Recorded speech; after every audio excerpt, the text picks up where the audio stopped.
বজালিৰ নিৰ্মল হালৈ মহাবিদ্যালয়ত সৃষ্টি হল এক উত্তপ্ত পৰিস্থিতিৰ অধ্যক্ষৰ পদত্যাগৰ দাবীত অনিৰ্দিষ্ট কালৰ বাবে শ্ৰেণী বৰ্জন কৰিলে ছাত্ৰ-ছাত্ৰী। এই দৃশ্য বজালিৰ পাঠাচাৰকুছিৰ নিৰ্মল হালৈ মহাবিদ্যালয় অধ্যক্ষৰ পদত্যাগৰ দাবী ছাত্ৰ-ছাত্ৰীসকলে এনেধৰণে সাব্যস্ত কৰিছে প্ৰতিবাদ। মহাবিদ্যালয়খনত 10 বজাৰ পূৰ্বে সকলো অধ্যাপক অধ্যাপিকাই মহাবিদ্যালয় চৌহদত প্ৰৱেশ কৰিবলৈ 31 জানুৱাৰী জাৰি কৰিছিল এই জাননী। কিন্তু মহাবিদ্যালয়খনৰ অধ্যক্ষ ডক্টৰ ভূপেশ শৰ্মাই 10 বাজি যোৱাৰ পিছত মহাবিদ্যালয়ত প্ৰৱেশ কৰাত ছাত্ৰ একতা সভাই বাধা প্ৰদান কৰাৰ বাবে একতা সভাৰ সম্পাদকক অধ্যক্ষই মাৰধৰ কৰাৰ বাবে সৃষ্টি হ'ল এই উত্তপ্ত পৰিস্থিতিৰ। ছাত্ৰ-ছাত্ৰীসকলে শ্ৰেণী বৰ্জন কৰি প্ৰতিবাদী কাৰ্যসূচী ৰূপায়ণ কৰিলে।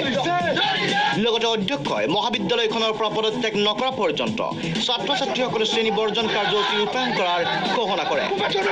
যেতিয়ালৈকে তেখেতে মানে ভূপেশ শৰ্মা আচাৰ্যদেৱ আমাৰ অধ্যক্ষ হৈ থাকে NH কলেজত, তেতিয়ালৈকে আমি কোনো ষ্টুডেণ্টক ক্লাছ নকৰোঁ বুলি আমি নকৰোঁ। যেতিয়ালৈকে থাকে তেতিয়ালৈকে ক্লাছ আমাৰ বন্ধ থাকিব। হয় তেওঁক ইয়াৰ পৰা ট্ৰেন্সফাৰ কৰক, নহ'লে তেওঁক চাকৰি জীৱনৰ পৰা বহিষ্কাৰ কৰক। উল্লেখ্য যে পূৰ্বতে অধ্যক্ষই ছাত্ৰ-ছাত্ৰীসকলক নানা ধৰণৰ দুৰ্ব্যৱহাৰ কৰাৰ অভিযোগ উত্থাপিত হৈ আহিছিল। ভিডিঅ' জাৰ্নেলিষ্ট প্ৰণৱৰ সহযোগত বজালিৰ পৰা জিন্তুল তালুকদাৰ, প্ৰাগ নিউজ।